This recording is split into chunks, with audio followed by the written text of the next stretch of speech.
How you doing? This is Sean McVeigh, Sean's Outdoor Adventures. In this video, I'm going to talk about the new Hoyt Ventum, and I'm going to compare it to the Hoyt bows that I have reviewed over the past 4 years. Now, I want to start off by saying I've owned many Hoyts. In fact, the very first deer I shot on video in 1995, I was using my Hoyt Super Slam Legacy. Unfortunately, I lent it to my cousin, and this is how I got it back. I am going to make new strings and cables for it and get this thing running again, because hey, I've got attachments to this bow. I've also shot a lot of deer on video with this Hoyt Vetrix, which my wife got me as a wedding gift back in 2007. Even the book I wrote on archery has a picture of me on the back of the book shooting a Hoyt compound. So I've used them, and I've had many. So first and foremost, when I reviewed the Ventum at the pro shop, when the manager took this bow out of the box for me to review, there was wicked cam lean. The top cam was going one way and the bottom cam was going the other way, and it was bad. And I was worried that the string was going to derail when I drew it back. And I noticed these long fins on the cams, and I thought, well, they must have had to put those on there, in order to keep the string from derailing. So I kind of mentioned that in my review. I didn't do any research on it, so I decided to do a little research before putting this video together so that we can be fair and clear. Now, if you watch the video that Hoyt has on the Ventum webpage, they don't mention the leaf on the cam at all. And if you read through the whole entire page, it actually doesn't mention the purpose of the leaf there.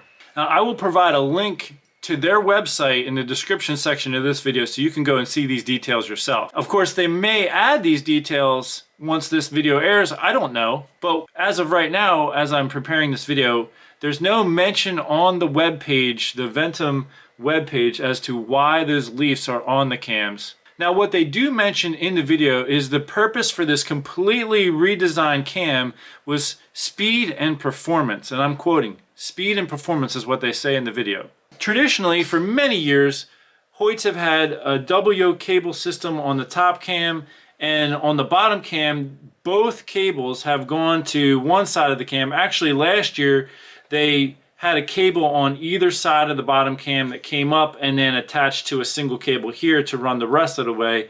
And I think they were trying to eliminate as much cam lean on the bottom cam as possible. This year, the cable on the right side of the top cam will go to the left side on the bottom cam, and vice versa. There'll be a cable on the left side that'll run to the right. So they crisscross, which is what Bowtech and Elite are doing. Now, one of the things I pointed out in my review video is, that cam lean was radical, and they don't have an easy fix for that. I've since learned that they're talking about selling a shim kit where you could shim the cam to try to help deal with the cam lean, but I doubt you'd be able to 100% remove the cam lean, which is okay. Having a little cam lean actually can help a bow shoot efficiently. The problem I have with it is that the cam lean was in opposite directions, and it was very radical. Now, getting back to the leaves that are on each cam, some people who commented on my other videos said it was for absorbing vibration and for balance and different things like that. And I didn't notice any of that information on the Hoyt Ventum webpage. Currently, they don't mention it at all. All they say is they've overhauled the cam, and they've only focused on other aspects of the cam, not the leaf, and not the fact that you have to do a lot of shimming for tuning, and it's not necessarily an easy shim. Now, one of the individuals who commented on my other video did liken this to the Matthews, where you have to swap out hi-hats. Now, I haven't been able to see what kind of shims Hoyt is using here, but the thing that's very easy about the Matthews hi-hat is you unloosen screws on either side, and you take out the axle, and the hi-hats themselves are very easy to handle. They're on a long sleeve. When you're trying to get an axle through shims, it's actually quite frustrating at times. And as I look right now at the Hoyt Ventum on their website, they do have the little C-clamps on either end of the axle.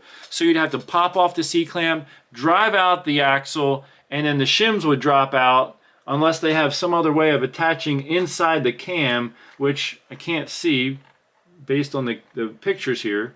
But if that's the case, it is a little bit more challenging, and definitely more challenging to shim a cam when you have to drop out the axle, and holding those little shims in place and getting the axle through, that's the frustrating part. And then holding the cam, those of you who have done it know what I'm talking about. So for tuning this new cam system, it doesn't look like it's an easy thing to do. Like Matthews made it a lot more easy with their hi-hat system. And with Bowtech, it's simply, loosening screws, and you're able to move the cam for tuning just by turning some screws. Same with the Elite. They have the whole set technology where you turn a couple screws and that pivots the whole limb pocket, which adds or removes cam lean. So what I mentioned in my other video was that I feel like Hoyt needs to work on this whole system a little bit more. And I said, maybe they just ran out of time. Like, they had a deadline for putting the bow out. And I don't know, maybe they ran out of time as far as addressing that. And maybe that's one of the reasons for those long leafs on the cams, is to help prevent it from derailing. I don't know. Of course, they're not going to market it that way because obviously they want to sell their bow, and that's understandable. And as I've said before, I've owned many Hoyts. For me personally, if I have money in my pocket to buy a bow this year, I would give Hoyt another year to try to address some of the challenges that they're going to experience with their whole new cam system. This is their first year out of all these years that they've been producing the hybrid cam system with the split yoke on the top. I mean, they've been doing that for a long time. So now they're abandoning that for something that they haven't done before. And so it's going to probably be working out some kinks. Let's look at some data though. So now they said they changed the whole system for speed and performance. So I've put together a data sheet of the results I have from reviewing Hoyt bows since 2017. So let's look at speed and the noise. And I've been using the same chronograph and same decibel meter for all these years, ever since 2017. Let me also throw this in here. I mean, people who are sound techs say, the acoustics of a room can impact, the noise level and everything. So obviously, sure, the different rooms that I've been in testing bows could have an impact. However, the last 3 years, actually 2018, 2019, 2021, I've lived in Iowa. I've tested all the bows in the same place. Actually, probably 2019, 2020, and 2021 have all been at Palo Outdoors in Palo, Iowa. So those spaces are going to be, the same space as far as sound goes. Anyway, let's go through the list. So now we have the Hoyt Pro Defiant was shooting 328 feet per second, and the noise was 76.9 decibels. Pro Defiant 34, 311 feet per second, 75 decibels on the dot.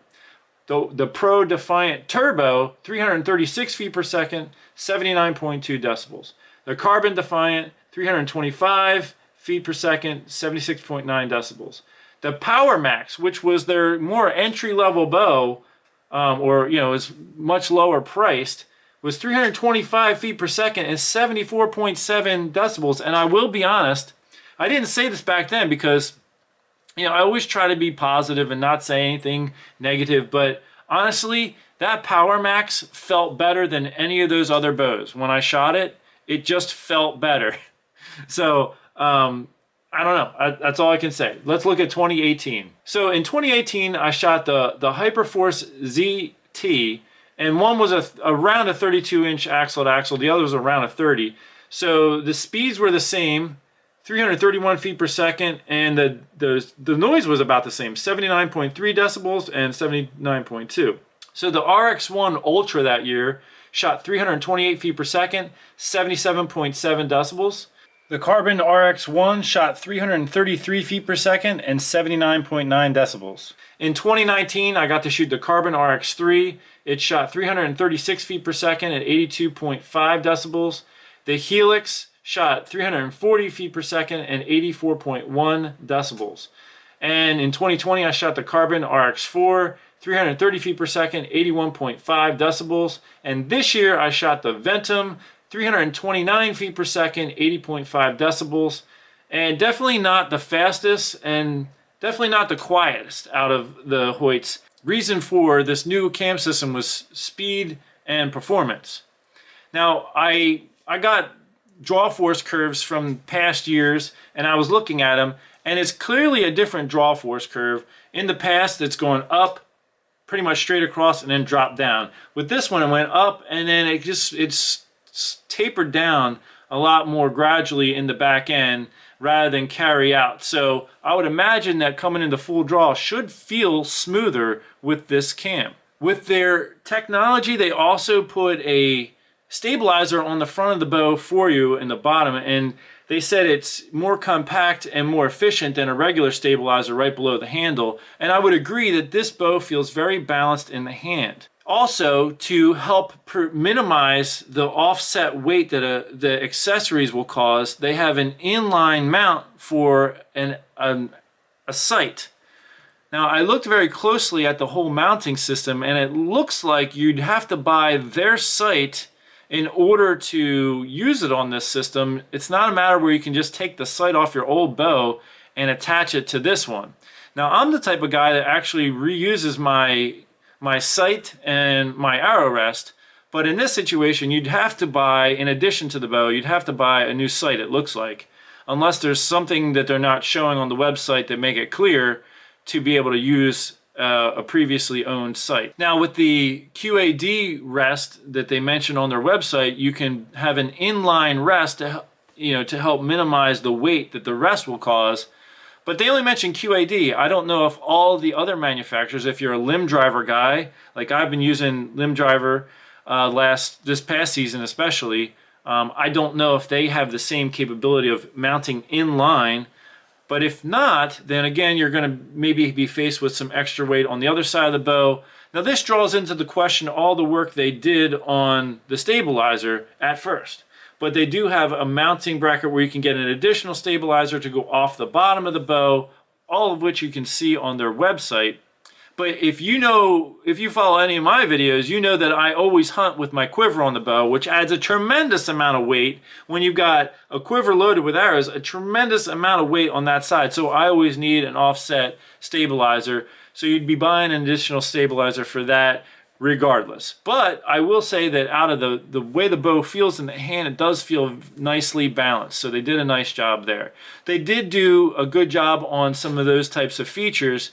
I think what we're going to see is they're going to make modifications to this whole cam system once they start playing around with it. And again, I would personally, if I'm buying a Hoyt, if I'm a Hoyt guy and that's all I'm going to buy, this is nice, but I might wait a year till they figure out this cam system a little bit better, because I still am not sold on the reasons for the fins. And if they were really that hard up on those fins being for the reasons that some of the viewers were mentioning, then why didn't they mention that clearly in their explanation video on their website? To me, if it's a major feature for that reason, you should mention it, right? Now, lastly, I'll say in the review video, I was wearing a mask, and I was criticized for that.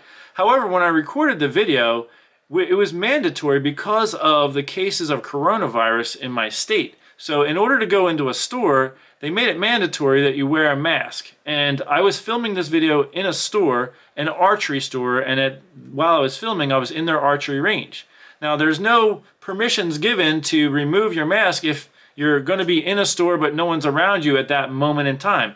At any point in time, someone could come down to use the range, and out of respect for the rules, I simply obeyed. So it's unfortunate that some people can get very negative about this type of stuff, but ultimately we're all on the same team. Every one of us can die today, and the way we treat other people is the way we treat Jesus. That's what he says in the Gospels anyway. Whatsoever you do unto others, you do unto me. So I would encourage you, let's all be positive toward each other. I would encourage Hoyt to keep going, keep working on this new cam system. I hope you can make some better developments for dealing with the shimming of the cam. I also hope maybe you'll do a better job of watching how the bows are going out of the manufacturer plant, because the amount of cam lean and in the opposite directions that this bow had that I reviewed was a little bit too much for just about anybody's liking. So little quality control there, guys. But anyway, I hope that this video has helped to provide some data and some feedback and some encouragement to Hoyt to keep going, and hopefully you can perfect this cam system a little better, and it's the way you're using the shims. Until next time, take care and God bless.